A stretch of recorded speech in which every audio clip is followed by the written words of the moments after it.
Donc salut à tous, bienvenue sur cette nouvelle vidéo. On est aujourd'hui à Lyon et je vais vous présenter aujourd'hui deux personnes dont une que vous avez déjà vue sur la chaîne YouTube.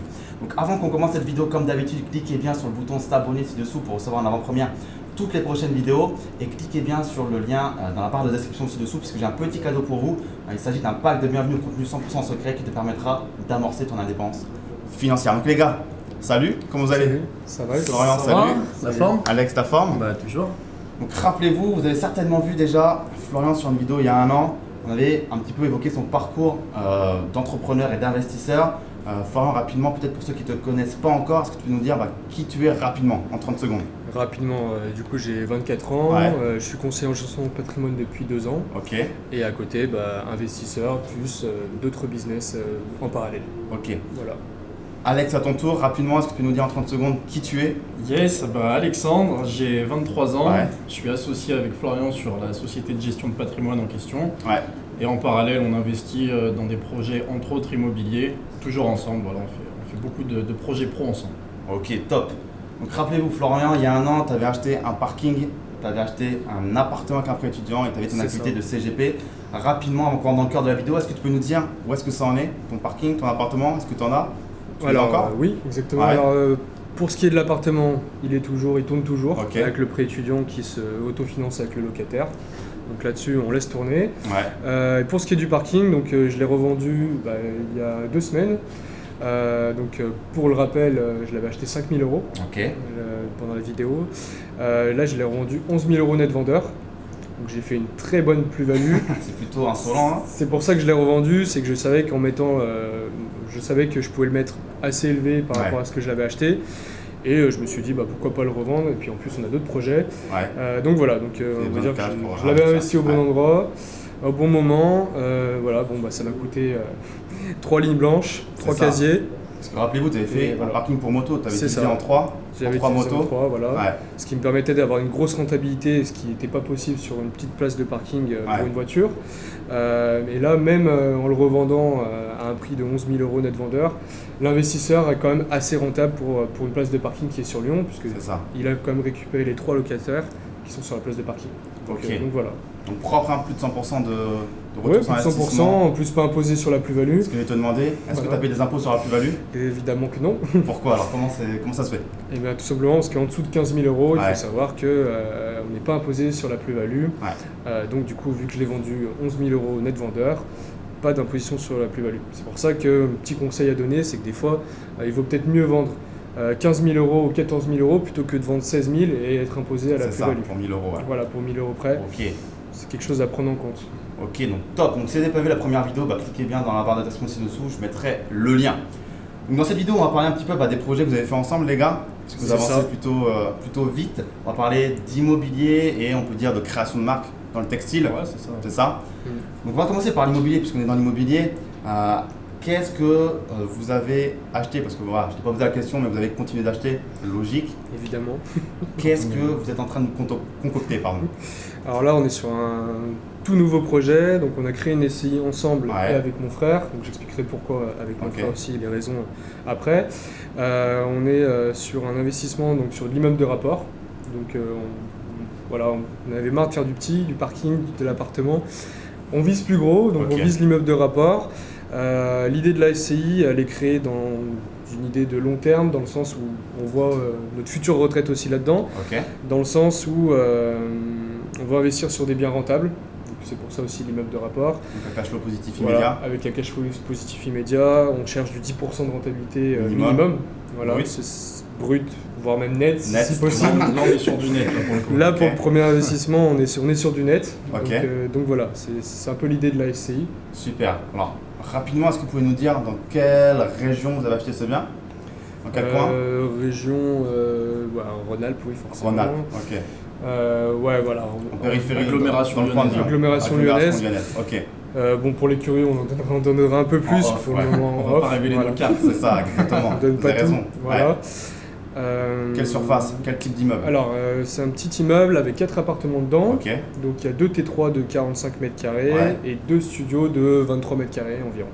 Déjà loué ou pas? Ils sont déjà tous les 4 loués, Mhm. donc au moment de l'investissement. Donc c'est aussi bien pour les banques, comme ça elles voient qu'il y a de l'argent qui rentre Ils sont directement. rassurés, ouais. Donc ça c'est un point positif par rapport aux banques. Donc voilà, tous loués, exactement. Donc tu as acheté un bien avec une rentabilité affichée et un cash flow déjà affiché. Est-ce C'est que ça. tu peux nous parler un peu de chiffres? Alors pour parler un peu de chiffres, les 2 studios sont loués 300 € par mois, les T3 400 €. Ok. Donc on est à peu près à 1400 € de rentrée par mois. Donc voilà, donc ça c'est pour les rentrées d'argent des locations. Et on a un crédit donc sur 20 ans. Bien sûr on a prévu le plus large possible puisque l'idée c'est de faire du cash flow positif, Ouais. parce que c'est ça où c'est intéressant. Et c'est ce qui va nous permettre justement de lancer notre SCI de plus en plus grosse, parce que voilà, plus on a de cash flow, plus on va pouvoir réinvestir derrière. Et on a un crédit donc de 700 € par mois. Donc, Pour du coup, 1400 de rentrée. Pour 1400 de rentrée, donc on a un cash flow positif de 700 €. Brut, mais je suppose qu'en Voilà. net, il t'en reste largement. Brut, ouais, en net, on est au moins à 500 € net d'impôts, etc. Après toutes les charges, taxes foncières, etc. Ok. Donc c'est plutôt intéressant. Alors justement, SCI. Pourquoi être passé par ce véhicule d'investissement, une SCI comme société pour investir dans l'immobilier? Alors, c'est un peu ce que je disais au début. Comme vous savez, nous, on a notre compte depuis Ouais. 2 ans, sauf qu'il faut des bilans minimum 3 ans pour les banques, pour pouvoir investir. Donc, c'est assez contraignant. Ouais. Et sachant que c'est embêtant, parce que nous, on a aussi une âme d'investisseur à côté, et on veut investir parce qu'on sait qu'on ne veut pas attendre 3 ans. Ouais, c'est ça, 3 c'est ans, trop long. Voilà, c'est trop long. Mm. On peut se Beaucoup de créer choses en 3 ans. beaucoup de patrimoine en 3 ans, donc pourquoi attendre? Donc pourquoi l'idée de la SCI? C'est que dans la SCI, et du coup ça peut être un conseil pour des investisseurs Ouais. qui sont indépendants, de se rapprocher, d'être associé finalement avec des gens qui ont un CDI, parce qu'aujourd'hui c'est ce que la banque regarde, Mhm. même si le CDI n'a pas vraiment une grosse valeur. C'est et- un autre débat, mais bon. Voilà, on va pas débattre là-dessus Ouais. aujourd'hui, mais la banque, c'est ce qu'elle regarde. Ouais. Elle regarde le CDI, et donc du coup, le fait de mettre mon frère qui est en CDI dans la SCI, ça pèse dans la balance pour pouvoir investir et pour que la Avoir banque le prêt. accepte le prêt, Ouais. tout simplement. Sachant que, bon, pour la petite histoire, c'était quand même assez compliqué d'avoir le prêt, parce que forcément, nous, on avait quand même les 2 tiers de la société Ouais. en Vous part. représentiez une grosse partie Donc de la voilà. société. Voilà, on a vu Ouais. 5 banques en tout, Ouais. 4 refus. Quel motif les refus? Refus, pas de CDI, pas de revenus fixes. Ouais. Voilà. Donc ça c'était embêtant. Et aussi les banques sont assez frileuses parce qu'elles voient ça comme du marchand de biens et elles ont un peu peur parce qu'elles ne savent pas que nous on a une idée de long terme dans le sens où on veut vraiment louer, faire de la rentabilité et revendre dans 20 ans. D'accord. Elles se disent aussi que peut-être Elles on, revendent très, très on va vite. séparer l'immeuble de rapport, on va Mhm. revendre un... Voilà. C'est Ok. ce qui est un peu embêtant, donc bien insister aussi là-dessus par rapport au fait qu'en fait on voulait pas faire du marchand de biens, mais vraiment faire de la location ultra rentable, quoi. C'était vraiment Ok, l'idée. je vois. Donc l'idée de la SCI, vraiment investir avec plusieurs associés, avoir une plus grosse force de frappe pour convaincre les banques. C'est ça, ouais. Au niveau de ce que vous avez acheté, c'était déjà loué, tu m'as dit. Ouais, exactement. Quel type de location? Quel type d'SCI vous avez créé du coup à l'imposition? Alors, on a Sur du nu? on est sur du nu. J'ai envie de dire, par rapport à la SCI qu'on a créée, il n'y a pas forcément d'impact fiscal par rapport au nu ou du meublé, puisqu'on est sur une SCI à l'IS, Ok. donc impôt sur les sociétés. Pourquoi on a fait ça? Parce que je sais que tu vas me poser la question. Exactement, je suis anticipe. Voilà. Pourquoi à l'IS? Parce que nous, on voulait détacher la société de notre nom propre, parce que là, du coup, la société est indépendante, puisque Ouais. c'est une société, elle tourne toute seule, puisque les locations vont pouvoir rembourser le crédit. Ouais, Donc voilà, c'est ça l'idée. Comme ça aussi, la banque, elle voit que l'argent est dans la société et va pouvoir être réinvesti dans la société pour d'autres Ok. investissements. Parce que l'idée, c'est vraiment de faire plusieurs investissements avec ce bébé monstre, nous on c'est l'appelle ça. comme ça. Ouais. C'est un peu un bébé monstre dans le sens où on a voulu créer quelque chose, une structure qui nous permette d'investir de façon Pérenne dans le quasiment temps, ouais. infinie. Avoir une entité qui est là. Voilà, et- dans ouais. le sens où plus on va investir, plus on va avoir de cash flow, plus on va asseoir la société, plus on va mutualiser le risque par rapport aux problèmes de location, Ouais. et plus la banque nous suivra. C'est ça. Elle n'a pas de raison de nous dire non, non, stop, vous allez nous ramener trop d'argent. Ça va pas être possible. Sachant qu'en passant par une SCI, excuse-moi, je t'ai Ouais, pas de soucis. En passant par une SCI à l'IS, là pour le coup, vu que l'immeuble était déjà loué et qu'il était loué nu, Ouais, ça nous permettait de bénéficier des amortissements en fait sur le. c'est sur ça. le- C'est ça, ce qui est Fiscalement, c'était important. intéressant. C'est clair. Voilà. L'amortissement, c'est quelque chose d'important. Quoi d'autre sur ce bien? Est-ce qu'il y a une petite particularité sur ce bien que vous avez à nous dire ou pas du tout? Il y a des travaux par exemple? Et non, pas de travaux, parce qu'il était déjà loué. Ouais. Après, bon voilà, ça va être du rafraîchissement à chaque sortie de locataire. Hum. Mais rien de bien méchant, pas de gros investissement, ce qui est toiture ou façade, tout est propre, donc parfait quoi. Donc le gros de votre amortissement en termes de bilan comptable, ça va être l'amortissement des murs du coup via la CLIS, Exactement, ouais. plus les intérêts d'emprunt. Voilà, les intérêts, Ok. et hautes charges, Et taxes de foncières, charges. etc. Ouais. quoi. Ok, ok. Est-ce que vous êtes sur d'autres projets immobiliers ou est-ce que pour l'instant ça va? On fait un petit immeuble mais on se calme. Tu nous connais, Raph. Ah, c'est pour ça que je pose la question, naïvement. On est évidemment sur d'autres projets et c'est aussi le but de la SCI, c'est de ne pas s'arrêter. Donc du coup on est déjà en recherche d'autres investissements puisque du coup on a 700 € de cash flow sur cet investissement-là. Du coup on est déjà en recherche d'autres investissements rentables, au-dessus de 10%. On reste encore sur le même secteur géographique, j'ai envie de dire, pour celui-là. Sur l'année 2018, on s'est dit on va se baser sur un secteur, et sur l'année 2019, on va changer. Voilà, c'était un peu l'idée, la stratégie. On s'est dit ça peut être marrant de changer de ville tous les ans. Alors pourquoi justement? Des gens peuvent se poser la question parce qu'il faudra apprendre à marcher, il faut peut-être se déplacer. Alors oui, c'est long d'apprendre à marcher, il faut l'étudier, il faut aussi... Enfin voilà, moi c'est ma technique que je te donne tout le temps, c'est faire des fausses annonces pour voir s'il y a de la demande locative. Parce que investir à un endroit c'est cool, mais s'il n'y a pas de demande locative, s'il n'y a pas de locataire, c'est clair. Où on va quoi, ça rentre. Ça sert à rien. Donc toujours tester le marché avant d'investir. Et ouais, c'est long, mais l'avantage c'est la diversification. C'est ça, et vraiment, le patrimoine, c'est ce qui est plus intéressant. Après, de manière générale. Excuse-moi,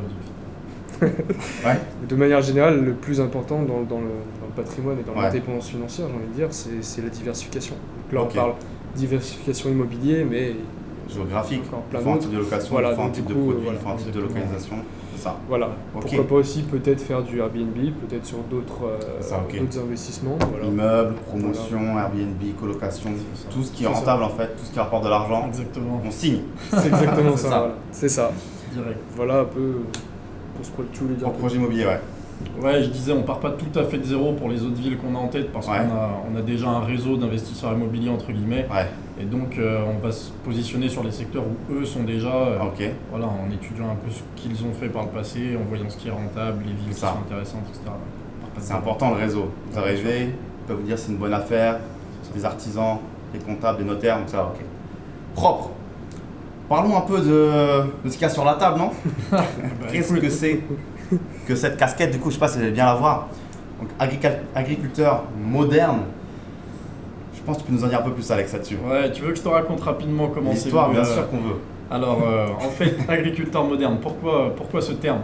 Il faut savoir, justement, on parlait de réseau, donc on a d'autres business à côté, et l'un d'eux est en lien avec le trading. Et donc, on a deux amis qui sont dans ce club de trading, qui l'ont fondé d'ailleurs. Et un jour, on discutait, et comme ça, au détour d'une conversation, on leur dit, allez, c'est parti, pas le temps de parler, on va faire du blé. Et donc, il faut savoir que c'est des personnes qui sont de Dijon, de Poiseuille-les-Sauts même, au milieu des champs en fait. Et ça lâche les villes. Ouais, c'est ça. Et ils connaissaient pas l'expression en plus. C'est bizarre. Et ils nous ont dit, c'est quoi, pourquoi faire du blé? On leur a expliqué que c'est faire de l'argent, et à partir de ce moment-là, ils se sont mis à nous appeler les agriculteurs. Bon, il se trouve qu'en l'occurrence, à l'époque, on est toujours CGP, conseiller en gestion de patrimoine, mais à l'époque, on avait plus tendance à être bien dans les clous, on démarrait, donc on voulait faire bonne impression. On était en costume 3 pièces tout le temps, et donc ils ont rajouté le moderne à la fin, et ils nous ont appelés les agriculteurs modernes. Et voilà, de fil en aiguille, ça a été notre surnom. Eux nous ont appelés comme ça, et puis après 2, 10, 20, 100 personnes. Aujourd'hui, il y a, je sais pas, peut-être 500 personnes dans notre entourage qui nous appellent comme ça, les amis d'amis, ah c'est toi l'agriculteur. Enfin, on se fait reconnaître comme étant un agriculteur moderne. Exactement. Tu fais du blé. On fait du blé, exactement. Et alors, pour l'anecdote, c'est vrai que c'est souvent on se dit que c'est un peu péjoratif pour les vrais agriculteurs, entre guillemets, mais on a discuté avec pas mal d'entre eux et ils ont adoré le concept. C'est vrai. Donc voilà, on est bien reçus. T'en as même qui l'apportent peut-être, non? Ouais, on a même des agriculteurs, des vrais qui portent nos produits. Dans le champ avec la casquette. Ça m'est arrivé sur un marché, j'ai un pote qui fait les marchés, il est traiteur. Et il nous a acheté pas mal de produits parce qu'il adore le concept. Un jour, je débarque sur le marché, il me fait il y a le gars à côté, il a vu ma casquette, il veut la même. Et donc j'ai discuté avec lui, c'est un maraîcher. Il fait des fruits, des légumes, il fait plein de choses. Et il me dit j'adore le concept, j'en veux une. Et il en a même pris une aussi pour son. Alors c'était son neveu, je crois, ou son filleul. Il a distribué à la famille. Ouais, c'est ça, il a distribué autour de lui, il a adoré le concept. Ok, propre. Et du coup, là, tu t'es dit, il y a un truc qui va trop loin. Il y a un truc qui c'est bizarre, ça dure trop longtemps. Bah, c'est ça, en fait, à la base, quand on a vu qu'on commence à nous appeler comme ça, agriculteurs modernes, il y avait des hashtags qui étaient lancés sur les réseaux, agriculteurs modernes. On s'est dit, wow, ça peut pas durer. Et avec Flo, bon, on est associé sur la boîte de gestion de patrimoine, sur la SCI, sur tous nos business, on les fait ensemble. Et un matin, je l'appelle. Et je venais de me lever, hein. Le premier truc que j'ai fait, j'étais sur l'ordinateur, j'appelle Flo, je lui dis ça y est, je viens de déposer la marque agriculteur moderne. Ah ouais, sans te le dire. Il l'a appris voilà, quand c'était fait, c'était trop tard. Je dis pourquoi t'as fait ça? Je lui dis attends, il y a un business, on peut pas ne rien faire. On peut pas ne rien faire. Ouais. Et donc c'est parti de là, on s'est mis à faire des casquettes. T'as commencé par les casquettes en premier, c'est ça? Ouais, les casquettes. Par ça. La toute première, c'était celle-ci d'ailleurs. Ouais, c'était ce modèle. Snapback, et puis après petit à petit on s'est mis à en faire d'autres en fonction de la etc. Et ouais, c'est parti juste d'un délire entre potes, et l'idée n'était pas vraiment de faire du business, plus de protéger le nom au cas où on fasse un business un jour. Et comme ça, la marque est déposée et protégée maintenant. C'est ça, pour 10 ans. Voilà. Ok, comment pendant 10 ans c'est tranquille? Pendant 10 ans on est tranquille. Ok, et le logo du coup c'est quoi? Le logo évidemment c'est un épi de blé, un épi de blé doré, voilà, pour raconter rapidement l'histoire de la marque. Donc, l'idée là, c'est de proposer des produits qui sont d'entrée de gamme assez accessibles. Donc les casquettes. Voilà, qui sont de bons produits, mais qui sont pas ultra onéreux. Ouais. Et l'idée à terme, ça va être de proposer 2 gammes en fait sur la marque. Donc une partie entrée de gamme comme celle qu'on a aujourd'hui, et une partie luxe. Et en fait, notre vision pour cette marque, c'est vraiment d'avoir une marque de prêt-à-porter entrepreneuriale. C'est-à-dire qu'on veut que les gens évoluent avec la marque. Dans l'idée, en fait, sur les factures, sur les cartons de livraison, sur absolument tout. On va mettre des phrases en mode mindset, de motivation. Voilà, de motivation, vraiment pour mettre en avant le côté entrepreneur. On veut que les gens évoluent avec la marque, qu'ils se disent aujourd'hui j'ai une casquette à 40 € sur la tête, mais mon objectif dans 10 ans c'est de porter une casquette version luxe à 5 000 €. Voilà, pour, Alors, qu'est-ce qui justifiera le prix de 5 000 €? Le fait que ce soit du luxe. Okay. Et aujourd'hui, voilà, luxe plus c'est cher, plus ça se vend. C'est vrai. On voit Philippe Plein, je sais pas si on peut citer les marques. Ouais, pas de souci, pas à la télé là. Mais ouais, Philippe Plein, je crois qu'il a vendu une veste à 100 ou 150 000 € sur les champs il n'y a pas longtemps. Je me dis qu'une casquette à 5 000 €, pourquoi pas? Et en plus, donc pour l'histoire, mon pote qui est traiteur, quand je lui ai parlé de ça, il m'a dit... Enfin, je lui ai dit, ouais, on va faire une version luxe, on va faire une casquette brodée en fil d'or. Et elle sera vendue 5 000 €. Et il me dit, ouais, vas-y, go, tu m'en mets une de côté. Au début, j'ai pas compris. Je lui ai fait, non, mais je déconne. Tu vois, il me fait, non, mais je suis sérieux, le jour où elle sort, tu m'en prends une. Et puis un pote qui me dit ça, 2, 3, je me suis dit, en fait, ça se vendrait, quoi. C'est ça, en fait. Ce projet, il est vraiment parti d'un délire que les autres ont construit, en fait. C'est ça. Tu lances l'idée d'agriculteur moderne, pardon, ça se lance. Le fil d'or pour rigoler, ça se lance. Après, la suite, c'est quoi? Et bah la suite déjà c'est de passer en société. Ok. Parce que alors structure. Au début on faisait ça un peu à l'arrache, c'était vraiment entre potes, on voulait pas faire de gratte sur les copains ou quoi que ce soit, donc on vendait sans marge. Et puis petit à petit on a vu qu'on vendait 100, 150 produits le premier mois. On a appelé le fournisseur, on lui a dit écoute fais-nous un tarif, comme ça ce sera notre marge à nous. Et puis on a continué à en vendre 100 de plus, 200 de plus. Là pareil, on l'a rappelé, on a même été le voir sur place à Annecy, on lui a dit bon là tu nous fais un prix d'amis quoi, qu'on puisse faire des vraies marges. Et puis petit à petit comme ça on a réussi à se créer des revenus avec cette marque. Et jusqu'au jour où on en a parlé au comptable et il nous a dit là les gars il faut vous mettre en société. Et donc voilà, on a décidé de se mettre en société et de passer à la vitesse supérieure. Donc justement c'est quoi la vitesse supérieure? Et ben la vitesse supérieure ça a été de lever des fonds. Voilà. Super. Parce que, comme l'a dit Florian, lui il avait revendu son parking, j'avais des économies de côté, mais on était sur d'autres projets, cet argent on voulait le mettre dans d'autres projets, notamment immobiliers. Donc on a dit c'est pas grave, la marque il faut qu'elle explose aussi. Donc on va la faire exploser et vu que c'était pas avec nos économies à nous, notre argent à nous, on va faire appel public à l'épargne entre guillemets. Et alors là pour l'histoire c'est toujours pareil, c'est vraiment, moi j'adore cette marque parce qu'elle fait ressortir tous les côtés d'un entrepreneur, c'est toujours à l'arrache et puis on se rend compte des choses au fur et à mesure. Opportunité aussi. Et c'est ça, et là pour lever les fonds, donc je me suis dit le meilleur moyen c'est d'en parler aux gens autour de nous. Clairement. Aux personnes qui sont déjà clientes et qui adhèrent au concept, qui voient un peu notre vision pour cette marque. Et donc j'ai mis une photo sur Snapchat et j'ai expliqué qu'on faisait une levée de fonds. On avait besoin de 17 500 €. 17 500 € pour la marque. Et en fait, on a proposé différentes options pour les investisseurs. soit de mettre 1000 € qu'on rendait dans 24 mois avec 10% de rentabilité, donc plus 10%, soit 2500 € rendus dans 36 mois avec 20% de rentabilité. Du retour sur investissement totalement passif. Exactement, avec en plus de ça une part pour chaque investisseur dans la boîte. Les modalités ont un peu changé après coup parce qu'on en a discuté avec le comptable et il nous a dit non mais là vous allez avoir une dizaine d'investisseurs plus vous associés, donc il va y avoir une quinzaine de personnes dans la boîte. Les parts c'était compliqué. C'était compliqué au niveau des parts, après pour les assemblées générales il fallait réunir tout le monde, beaucoup de formalisme un peu inutile. Donc du coup on a augmenté la rentabilité pour chaque adhésion, mais il n'y a pas de part dans la boîte en échange. Par contre il y a un droit préférentiel de souscription, si jamais on ouvre le capital un jour, ceux qui ont mis de l'argent au départ sont prioritaires. Ok, alors justement, c'est bien de lever des fonds, mais à quoi ça va servir? Alors, à quoi ça va servir? Il y a un truc que j'ai pas dit, c'est vrai, parce que j'ai pas été au bout de l'histoire et je te dis après ce qu'on va faire avec les fonds. Donc j'ai mis ce fameux snap. Alors je sais plus, je crois que c'était 20h, un vendredi peut-être. Il faut savoir que le samedi midi, j'ai dû enlever le snap, je l'ai pas laissé jusqu'à 20h le samedi. Trop de monde? Ouais, trop de monde. On demandait 17 500 € et j'avais déjà 34 500 €. En quelques heures, alors qu'il y avait la nuit, c'est un vendredi soir, le pire moment, tout le monde sort du taf, va boire un verre en ville. Ça a été assez hallucinant, je suis resté scotché. Le double de ce qu'on demandait en 16 heures. Donc, j'ai encore les chiffres en tête aujourd'hui. On n'est pas milliardaire, 34 500 € qui sont levés en 16 heures, pour nous c'était juste inespéré. C'est beau. Et sachant qu'on a eu encore, après que j'ai supprimé le snap, on a eu encore des demandes pour intégrer le capital. J'ai eu à peu près 50 000 € prêts à être levés en 24 heures. Alors que tu en avais besoin que de combien à la base? On avait besoin de 17 500, du coup on a coupé un petit peu l'apport en deux, on voulait pas prendre les 50 000 parce qu'il fallait rendre l'investissement avec rendement, avec retour. Et puis on n'aurait pas su quoi faire de cet argent. C'est ça. Donc au final voilà, on a levé 20 000 et avec ces 20 000 € en fait on va acheter des machines pour produire nous-mêmes nos vêtements. Parce que là, il n'y a plus de prestataires. Il n'y a plus de prestataires. Alors, moi pour l'impression.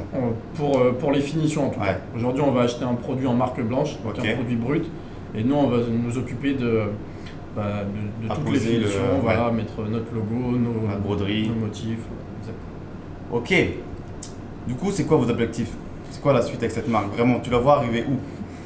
Cette marque, alors je ne sais pas si monsieur Arnaud regarde la vidéo, mais il a intérêt de s'accrocher parce qu'on compte bien concurrencer Vuitton et compagnie d'ici quelques temps. C'est notre objectif en tout cas, on a toujours vu très grand, même sur notre SCI, on vise plusieurs millions de capital. Est-ce qu'on aura 30 millions de capital? Je sais pas. Par contre, si on vise 30, j'ose espérer qu'on aura au moins la moitié, ce sera déjà très beau. J'ai une petite info pour toi en tout cas. Il m'a appelé hier soir Arnaud et il m'a dit qu'il tremblait un peu en tout cas pour l'instant. Il a intérêt. Peut-être qu'il nous rachètera un jour, hein, je sais pas. Peut-être. On est ouvert aux négociations. Clairement. S'il y a 9-0, on est ouvert. C'est bon.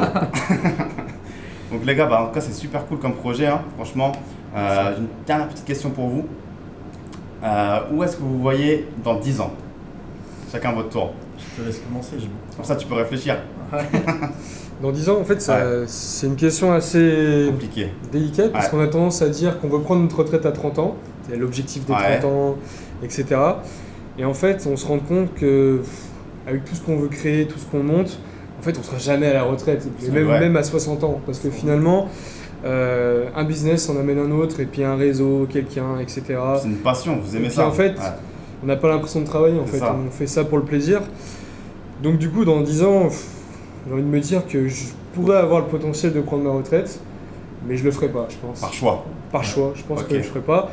Après, l'avantage, c'est que l'indépendance financière amène aussi l'avantage, encore une fois, de faire des choix. Ça veut dire que si jamais on ne veut pas travailler une semaine, on veut partir en vacances, on peut aussi se faire plaisir. Parce que voilà, c'est vrai qu'on n'a pas l'impression de travailler, mais en même temps, on travaille tout le temps. C'est ça. Du coup, des fois, c'est aussi bien de faire un petit peu des breaks. Donc du coup, voilà, c'est l'avantage d'être indépendant financièrement, c'est d'avoir ce choix, de pouvoir se le permettre. Donc l'objectif, ça va être ça, être indépendant financièrement. Après, je pense qu'on travaillera toujours. Et je pense qu'au lieu d'avoir 3 structures, on en aura 10. Enfin voilà, il y aura toujours... Après, c'est le cerveau qui travaille comme ça, quoi. Une fois qu'on lui a poussé ses limites, qu'on est sorti de toutes les zones de confort, pour lui c'est pareil, il n'y a plus de limite et du coup tout ce qui est possible de faire, tout ce qui est possible de rêver, on peut le faire. Voilà, comme la marque par exemple, voilà, c'est un simple délire.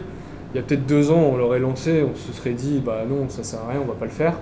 Aujourd'hui on le fait quoi. C'est ça. Aujourd'hui on le fait, ça marche tant mieux, ça marche pas tant pis. Dans tous les cas, il n'y a pas de perte, on aura gagné des choses, on aura appris encore d'autres compétences, parce que là, ça part complètement... ça n'a rien à voir avec ce qu'on fait, quoi.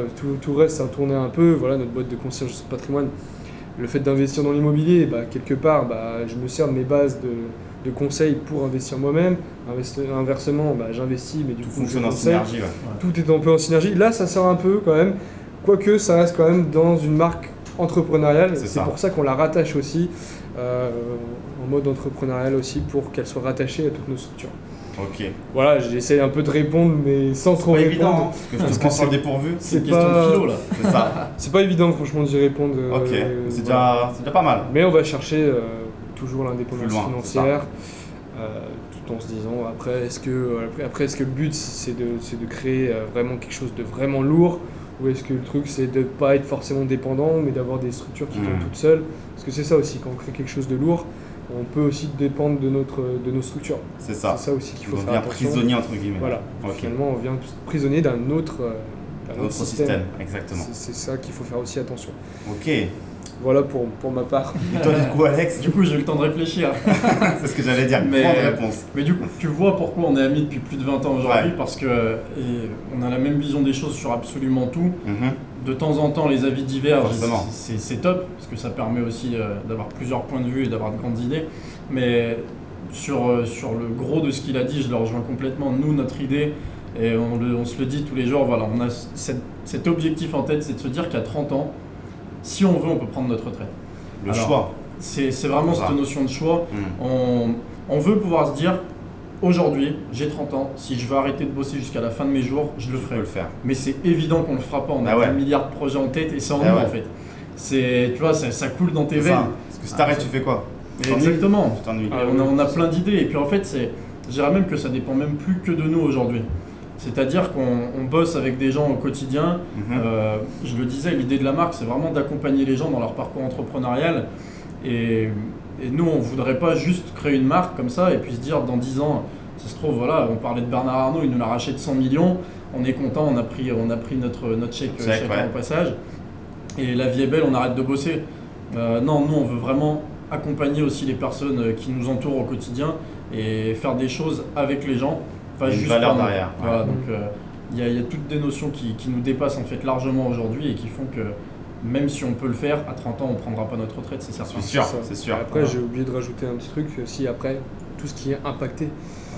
Parce qu'il y a tellement de choses à faire, c'est aussi laisser sa trace. Parce que prendre sa retraite à 30 ans c'est cool, mais tu laisses pas finalement ta trace. Alors que il y a tellement moyen de laisser sa trace. C'est quelque chose qui t'importe, ça. Ouais, je pense que c'est pour ça que je rebondis là-dessus en réfléchissant. Mais je pense qu'il y a moyen d'impacter énormément tout ce qui peut être coaching, tout ce qui peut être séminaire, tout ce qui peut être livre, par exemple. Voilà, écrire un livre. C'est pas quelque chose que je pense aujourd'hui à faire, même si je pourrais le faire. Mais peut-être dans 10 ans, pourquoi pas, quoi. Et là, impacter les gens. Avoir aussi un impact sur les gens, même pas d'un côté pour avoir un retour financier derrière, parce que du coup, si on se dit qu'on en a plus besoin, c'est vraiment donner pour impacter, parce que je pense que le savoir, c'est ce qui est le plus puissant quand même, quelque part. Je pense qu'on est d'accord là-dessus. Comment? Knowledge is power. Exactement. Voilà, quand je te donne 20 €, j'ai perdu 20 €, tu as gagné 20 €, mais si je te donne du savoir, ça reste là. Tu vas gagner du savoir et je vais pas perdre le mien. C'est ça. Et je pense que ça, c'est super important. Et je pense qu'il y a des chances que on se dirige aussi sur ce côté-là, tout ce qui est coaching, séminaire, à terme. Voilà, peut-être à terme. Et puis voilà, après apporter notre histoire, parce que forcément quand tu fais ça, il faut aussi avoir un minimum d'expérience et de vécu. On peut pas se lancer directement là-dedans. Expliquer aux gens comment devenir millionnaire si tu n'es pas toi-même, c'est compliqué. C'est pas crédible. Mais ça peut être un axe dans 10 ans qui pourrait me plaire. En tout cas, en réfléchissant. D'ailleurs, on en a déjà parlé plusieurs fois, notre idée à terme. Alors pour l'instant c'est utopique, il n'y a rien de concret, mais on s'est dit plus d'une fois qu'on aimerait bien créer notre école un jour, une école de l'indépendance financière un peu, avec des profs qui ne sont pas issus d'un système classique entre guillemets, mais un prof qui t'apprend l'investissement immobilier mais qui est lui-même indépendant grâce à l'IMO, qui t'apprend la bourse mais qui est lui-même trader, enfin ce genre de choses. C'est des choses qu'on a en tête et pour l'instant elles sont au chaud dans nos esprits, mais un jour ça émergera peut-être.